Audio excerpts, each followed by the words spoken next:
ये है दिल्ली क्राइम मोर्चा news network.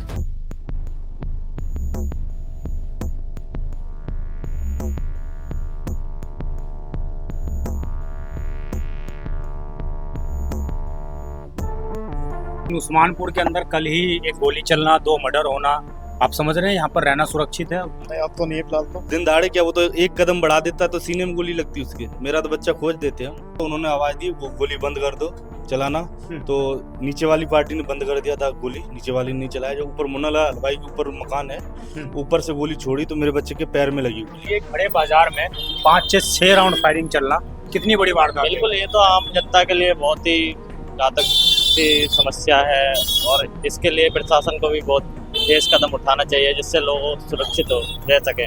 और डॉक्टर ने बोला अभी बच्चा चलने फिरने अब असमर्थ है, क्योंकि अभी गोली लगी हुई है तो बच्चा पैर नहीं टिक रहा उसका। बट गोली लग के पार हो गई। इस इलाके में जिस प्रकार कल शाम में हम कहें तो दिन दहाड़े इस पूरी वारदात को तरीके से अंजाम दिया गया और कहीं ना कहीं पुरानी रंजिश में बताया जा रहा है कि पुरानी रंजिश के अंदर इस पूरी वारदात को, इस पूरे घटनाक्रम को अंजाम दिया गया है। जब मैं उठा के ले गया, बच्चा उल्टी किया, बेहोश भी हुआ, तो कंडीशन तो काफी बिगड़ गई थी। फिर से इस घटना ने राजधानी दिल्ली में कानून व्यवस्था को चुनौती देने का काम किया है और यही वजह है कि आज दिल्ली पुलिस को रैपिड एक्शन फोर्स और तमाम इस तरह की एक्स्ट्रा फोर्स लेके यहाँ पर इलाके के अंदर सुरक्षा व्यवस्था को बनाए रखने के लिए बाकी फोर्सों का भी सहारा लेना पड़ रहा है। नमस्कार, जय हिंद। आप देख रहे हैं दिल्ली क्राइम मोर्चा। मेरी मौजूदगी इस वक्त राजधानी दिल्ली के उस्मानपुर इलाके में है और आपको बता दें कल शाम लगभग 7 बजे के आसपास यहाँ पर बड़े बाजार के अंदर फायरिंग की घटना को अंजाम दिया गया। आप समझिए 2 पक्षों के बीच में यहाँ पर फायरिंग की गई है जिसमें कई राउंड गोली चलने की सूचना यहाँ पर प्राप्त हो रही है। मैं आपको दिखाऊं, ये पूरी मार्केट आप देख रहे होंगे और किस प्रकार ये मार्केट शाम के वक्त में जो है आसपास सारी दुकानें खुली रहती हैं। आज कई दुकानें आपको नज़र बंद आ रही होंगी। एक जो आपको दिखाएंगे उस जगह पर आपको नीला शटर दिख रहा होगा, उस जगह पर पुलिस ने स्पॉट जो है 2 मार्क कर रखा है और एक स्पॉट इस जगह पर पुलिस ने यहाँ पर मार्क कर रखा है। ये आप देखेंगे स्पॉट 1 और ये इस जगह पर पुलिस ने मार्क कर रखा है। इस जगह पर जो है यहाँ से एक बदमाश फायरिंग करता है और एक जो है जिनके ऊपर फायरिंग करने के लिए बदमाश आए थे वहाँ से भी फायरिंग की घटना को अंजाम दिया जाता है। वो अपने बचाव के लिए भी वहाँ से फायरिंग करते हुए नजर आते हैं। इसमें पूरे घटनाक्रम में एक जो 18 बताया जा रहा है कि एक लड़का था, उसके जो है नाबालिग बच्चा है वो, और उसके पैर में यहाँ पर गोली लगी थी तो वो भी गंभीर रूप से घायल हुआ था। ये आप देखेंगे अभी भी आपको यहाँ पर बस में साफ तौर से देखा सकता है कि किस प्रकार बच्चा गोली लगने के बाद इस जगह पर आया था। इस दुकान के जो मालिक है वो मेरे साथ मौजूद है, मैं जरा बात करता हूँ इनसे। सर, क्या नाम है आपका? सौरभ शर्मा। कितने बजे की ये बात है, क्या हुआ था पूरा मामला? 6:30 बजे का आसपास हुआ था। 6:30 बजे का पूरा बाजार भरा हुआ था। हाँ जी। तो ये बदमाश कहाँ किधर की तरफ से आए थे? ये इधर से उधर से उधर से बदमाश आए थे। कितने लोग थे ये? कितना मैंने नहीं देखा, कितने लोग नहीं देखा। कौन गाड़ी पे आए थे या बाइक पे थे? कितना कुछ नहीं पता। जब मुझे आवाज आई है, जब मैं आया तो बच्चा अंदर आ गया था। बच्चे की लगी थी गोली, बच्चा अंदर आ गया था दुकान में।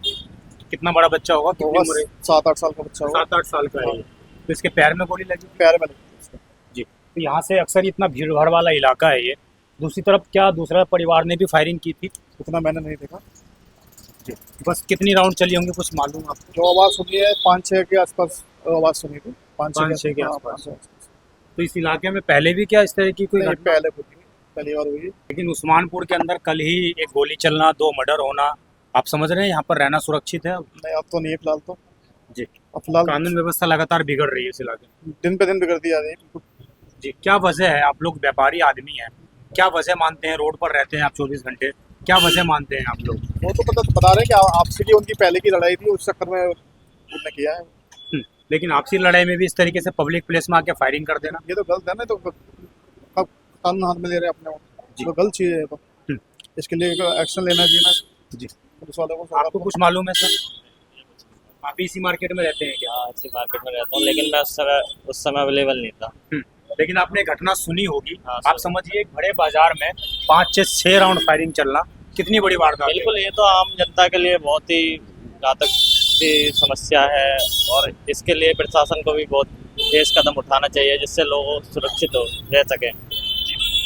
कहीं ना कहीं बदमाशों के जो हौसले हैं वो राजधानी दिल्ली के उत्तर पूर्वी क्षेत्र में लगातार बढ़ते हुए नजर आ रहे हैं। ये आप देखेंगे यहाँ पर पुलिस की अभी भी जो बैरिकेटिंग है वो पड़ी हुई है और इसी जगह पर लोग बता रहे हैं कि खोखे भी पड़े हुए थे। मैं उस युवक से, उस बच्चे से बात करना चाहूँगा जिसके पैर में गोली लगी थी और क्या पूरी वारदात है वो भी आपको दिखाऊंगा। मैं अभी पीड़ित परिवार के साथ मौजूद हूं और बड़े ही जिम्मेदारी के साथ मैं उस परिवार का चेहरा छुपा रहा हूं और बच्चा जो है अभी कंडीशन में नहीं है बोलने की स्थिति में और मैं उनके पिताजी से बात करता हूं कि क्या कुछ पूरा मामला था। सर ये कितने बजे की बात है, कितने बजे? ये 6:40 की बात है। जी। मेरा बच्चा कोचिंग गया हुआ था, कोचिंग से वापस आ रहा था तो एक मेरा फ्रेंड है वो बच्चे को लेके आ रहे थे तो उन्होंने आवाज़ दी वो गोली बंद कर दो चलाना। तो नीचे वाली पार्टी ने बंद कर दिया था गोली, नीचे वाली ने नहीं चलाया। जो ऊपर मुन्ना लाल हलवाई के ऊपर मकान है, ऊपर से गोली छोड़ी तो मेरे बच्चे के पैर में लगी गोली। जी। जी। तो ये दोनों तरफ से फायरिंग हो रही दोनों तरफ सामने सामने फायरिंग हो रही थी। जो आपके परिचित हैं उन्होंने क्या बताया कि नीचे से जो फायरिंग कर रहे थे वो कितने बदमाश थे?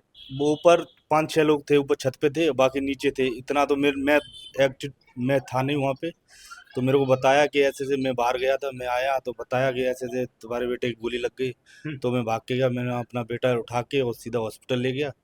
हॉस्पिटल ले जाने के बाद वहाँ एमएलसी वगैरह हुई। एमएलसी होने के बाद उसके बाद हमारे पास अभी तक कोई खबर नहीं आई, न किसी थाने से आई, न किसी कहीं से आई। पुलिस को आपने ये चीज बताई थी कि मेरे बच्चे के? हाँ, पुलिस को बताया, एमएलसी भी लिखा है, वो बच्चे के गोली लगी है। हाँ जी। तो ये बच्चे की किस जगह पे गोली लगी है? उल्टे पैर में लगी, या पंजे पे। पंजे पे लगी। डॉक्टर ने क्या बताया है? तो बच्चा चलने फिरने में समर्थ है अभी? और डॉक्टर ने बोला अभी बच्चा चलने फिरने अब असमर्थ है, क्योंकि अभी गोली लगी हुई है तो बच्चा पैर नहीं टिक रहा उसका। बट गोली लग के पार हो गई। तो ये जो गोली पूरी आर पार हो गई थी या पैर से? आर पार हो गई गोली, पैर से ऐसा मारी जो आर पार ही हो गई। मतलब कितने साल का बच्चा है आपका? ये मेरा 8 साल का बच्चा है। 8 साल का। कौन सी क्लास में पढ़ता है? 3rd class.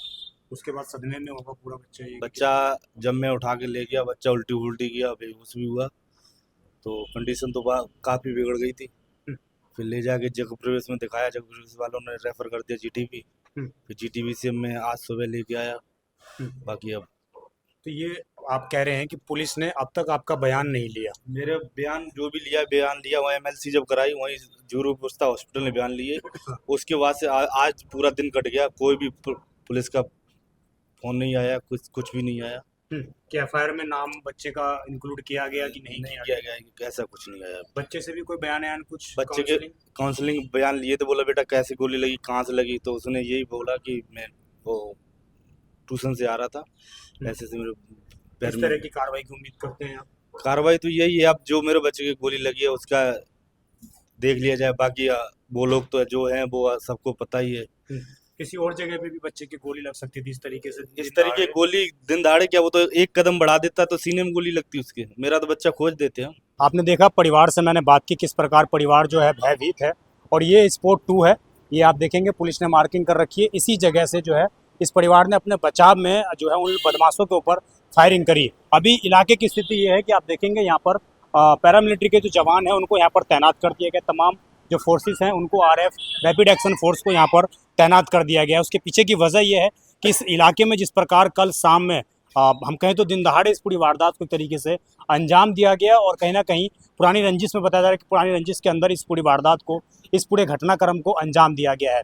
पुलिस ने मामला दर्ज करके 2 आरोपियों को बताया जा रहा है इसमें गिरफ्तार भी कर लिया गया है और वो पहले से जिला बदर हैं, यानी कि वो दिल्ली में घुस नहीं सकते थे, लेकिन उसके बावजूद कल वो इस जगह पर आते हैं, यहाँ पर फायरिंग करते हैं और पूरे मार्केट के अंदर दहशत फैलाते हैं। उसके बाद लगभग 4 से 5 राउंड जो है फायरिंग की जाती है और इस परिवार को अपना शिकार बनाने का प्रयास किया जाता है। लेकिन किस्मत से इस परिवार के पास लाइसेंसी बंदूक बताया जा रहा है कि इनके पास मौजूद थी और उसके बाद इन्होंने अपने बचाव में वहाँ पर जवाबी फायरिंग की और जिसमें कहीं ना कहीं एक बच्चे जो है उसकी चपेट में आया। पुलिस ने मामला दर्ज करके भी तमाम एंगल से जाँच पड़ताल की जा रही है। लेकिन फिर से इस घटना ने राजधानी दिल्ली में कानून व्यवस्था को चुनौती देने का काम किया है और यही वजह है कि आज दिल्ली पुलिस को रैपिड एक्शन फोर्स और तमाम इस तरह की एक्स्ट्रा फोर्स लेके यहाँ पर इलाके के अंदर सुरक्षा व्यवस्था को बनाए रखने के लिए बाकी फोर्सों का भी सहारा लेना पड़ रहा है। मैं विजय ठाकुर, आप देखते रहें दिल्ली क्राइम मोर्चा। धन्यवाद।